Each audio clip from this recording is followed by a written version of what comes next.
Artis Jepang ini ditemukan tewas setelah dibunuh oleh abang kandungnya sendiri. Tidak hanya sampai di situ, abangnya juga memutilasinya dan mencuri pakaian dalamnya.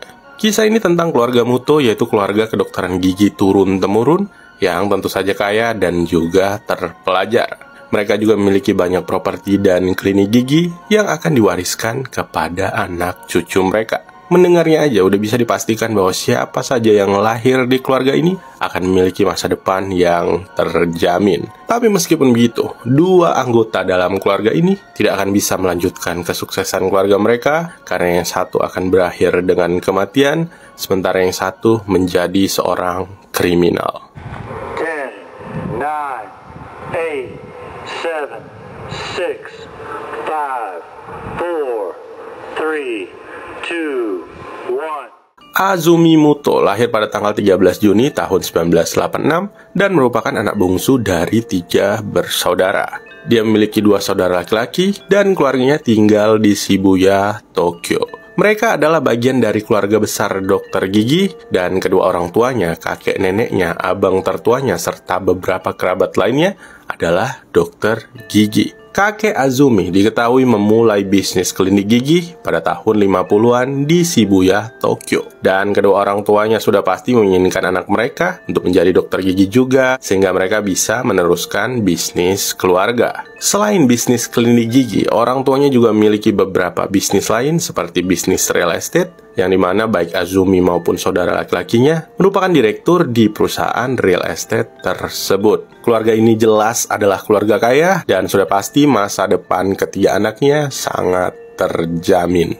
Berbeda dengan kedua saudara laki-lakinya, Azumi mengatakan bahwa dia tidak memiliki passion dalam bidang kedokteran gigi, di mana dia memutuskan untuk sekolah dan belajar menjadi seorang programmer. Selain itu, Azumi yang memiliki kecantikan dan kepribadian cerah mengisi waktu luangnya untuk bekerja sebagai model dan juga artis. Namun karena orang tuanya terus menekannya agar dia menjadi seorang dokter gigi, Azumi memutuskan untuk kabur dari rumah selama beberapa bulan pada tahun 2004 ketika dia berusia 18 tahun. Pada masa-masa ini, untuk menghindari orang tuanya, Azumi membuat nama panggung sebagai Kakeru Takamine dan mulai fokus pada dunia akting dan juga modeling. Dia bahkan diketahui berperan dalam sebuah film berjudul Cream Lemon yang diadaptasi dari sebuah anime. Tetapi kemudian setelah beberapa bulan, Azumi memutuskan untuk pulang lagi ke rumah dan melanjutkan sekolah serta karir modelingnya dari rumah. Dan seperti hubungan saudara pada umumnya, Azumi juga diketahui tidak begitu akur dengan abang nomor 2-nya.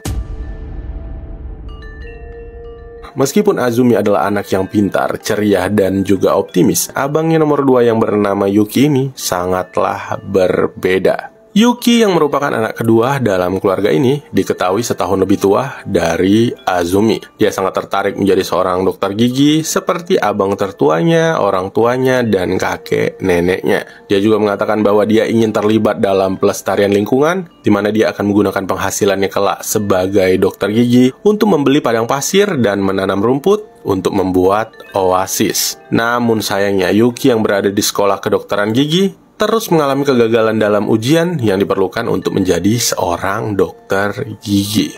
Dikatakan bahwa Yuki telah mengikuti ujian itu sebanyak 3 kali dan semuanya berakhir dengan kegagalan. Karena hal tersebutlah Yuki merasa bahwa dia memiliki tekanan untuk lulus, sehingga dia terus mencoba dan berencana untuk mengikuti ujian yang keempat. Tapi sayangnya karena kejahatannya kelak kepada Azumi, dia tidak akan pernah bisa untuk mengikuti ujian yang keempat. Selain itu, tidak seperti saudara laki-laki dan perempuannya, Yuki tidak bisa mencapai kesuksesan seperti para saudaranya dan diketahui sebagai anak yang pendiam, penyendiri, dan juga aneh. Setelah kematian Azumi, beberapa temannya berbicara di media dengan mengatakan bahwa Azumi tidak banyak berkomunikasi dengan abangnya. Karena menurutnya, abangnya tersebut menyeramkan dan dia tidak tahu apa yang abangnya pikirkan, sehingga membuatnya merasa takut kepada abangnya tersebut. Teman Azumi lainnya juga mengatakan kepada polisi bahwa Azumi sangat waspada terhadap Yuki. Selain itu, beberapa tahun yang lalu,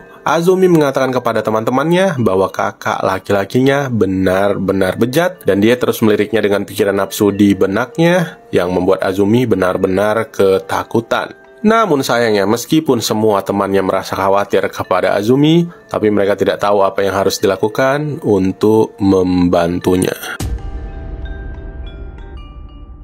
Semua cerita di bagian ini berasal dari pengakuan Yuki setelah penangkapannya. Dia menjelaskan semua detail kepada polisi, termasuk motifnya dalam kejahatan tersebut. Pada tanggal 30 Desember tahun 2006, orang tua dan saudara tertua mereka pergi berkunjung ke rumah kerabatnya di Fukushima dalam rangka perayaan Tahun Baru. Sementara Yuki dan Azumi tinggal berdua di rumah karena ada beberapa tugas yang harus mereka kerjakan. Misalnya Azumi dengan pekerjaan sekolahnya, sementara Yuki berencana akan pergi ke tempat belajarnya pada sore hari. Menurut Yuki, sekitar jam 3 sore pada hari itu, Azumi mendekatinya dan mulai memborbardirnya dengan ocehan, seperti mengatakan bahwa dia bodoh karena terus gagal dalam ujian.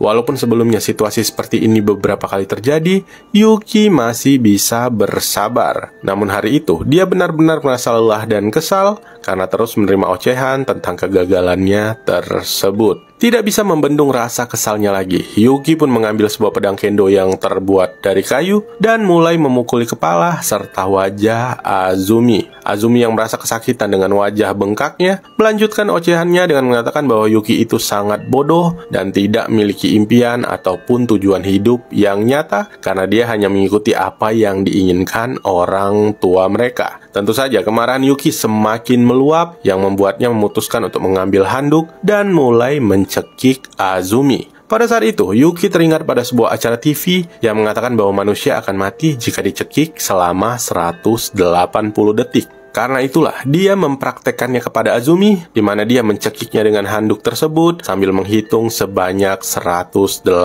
kali. Namun, karena Azumi masih hidup setelah 180 detik pencekikan, Yuki menyeret adik kandungnya tersebut ke kamar mandi dan menahan kepalanya di bawah air sampai dia tenggelam hingga tewas. Setelah melakukan kejahatannya tersebut, Yuki kemudian memutuskan untuk memotong-motong tubuhnya di kamar mandi dengan pisau dan gergaji. Dia juga memisahkan bagian-bagian tubuh tersebut dan memasukkannya ke dalam 4 kantong sampah yang dia sembunyikan di beberapa sudut di sekitar kamarnya. Selain itu, Yuki juga memotong dadah dan kemaluan Azumi untuk dibuang ke tempat pembuangan sampah. Menurut polisi, Yuki sengaja melakukan itu agar tidak ada yang bisa mengidentifikasi apakah mayat tersebut laki-laki ataupun perempuan. Dan setelah membersihkan semua noda darah, membuang hasil kejahatannya, Yuki kemudian mencuri pakaian dalam Azumi dan meninggalkan rumah untuk pergi ke tempat belajarnya.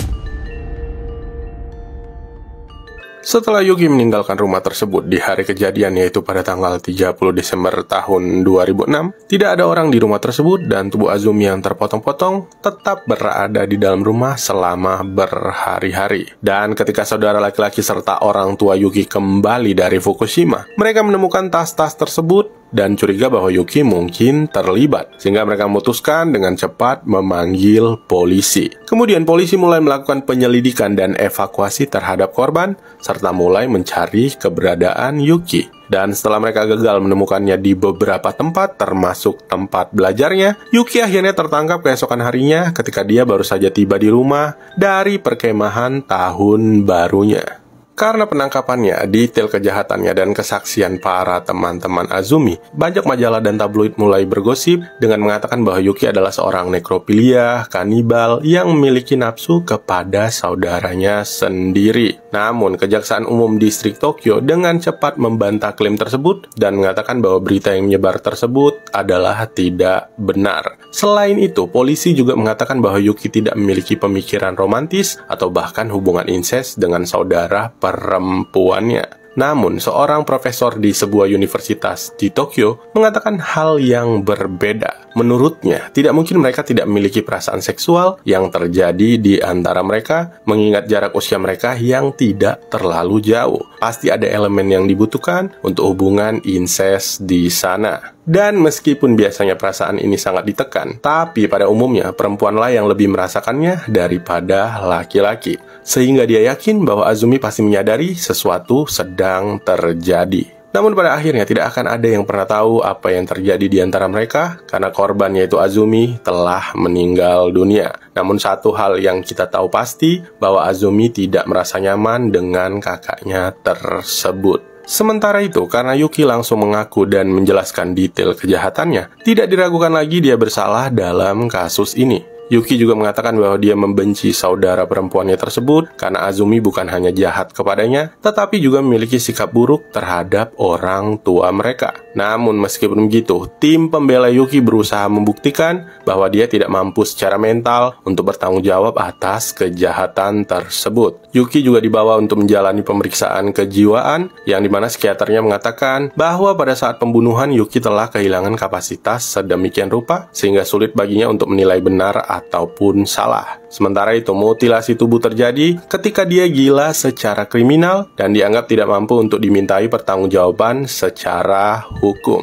Namun, jaksa berpendapat bahwa hubungan buruk antara Yuki dan Azumi terus membangun secara perlahan hingga pada akhirnya Yuki memutuskan untuk membunuh adik kandungnya tersebut. Yang kemudian Yuki didakwa karena telah membunuh Azumi serta menodai mayatnya. Awalnya, pada bulan Mei tahun 2008, Pengadilan Distrik Tokyo memutuskan bahwa Yukimoto bersalah atas pembunuhan tersebut dan dijatuhi hukuman penjara selama 7 tahun. Sementara itu, dia dibebaskan atas mutilasi dan pemotongan tubuh karena alasan bahwa dia telah mengurangi tanggung jawab mental. Tapi Pengadilan Tinggi Tokyo menolak alasan tersebut dan mengatakan bahwa pernyataan tertulis Yuki yang dia serahkan kepada polisi dengan laporan yang terorganisir secara kronologi dan terperinci tentang peristiwa yang mengarah pada insiden serta kejahatannya menunjukkan bahwa Yuki memiliki ingatan yang jelas. Oleh karena itu, alih-alih meringankan hukumannya, Pengadilan Tinggi Tokyo malah menambahkannya dengan 5 tahun lagi sehingga pada tanggal 28 April tahun 2009, Yukimoto secara sah divonis 12 tahun penjara. Sementara itu, ayahnya di pengadilan mengatakan bahwa dia tidak mengetahui bahwa kedua anaknya tersebut tidak rukun dan merasa hubungan kedua anaknya tersebut baik-baik saja. Namun meskipun begitu, pada akhirnya dia meminta maaf di pengadilan dan mengatakan bahwa dia seharusnya mengetahui ini sebelum kejadian.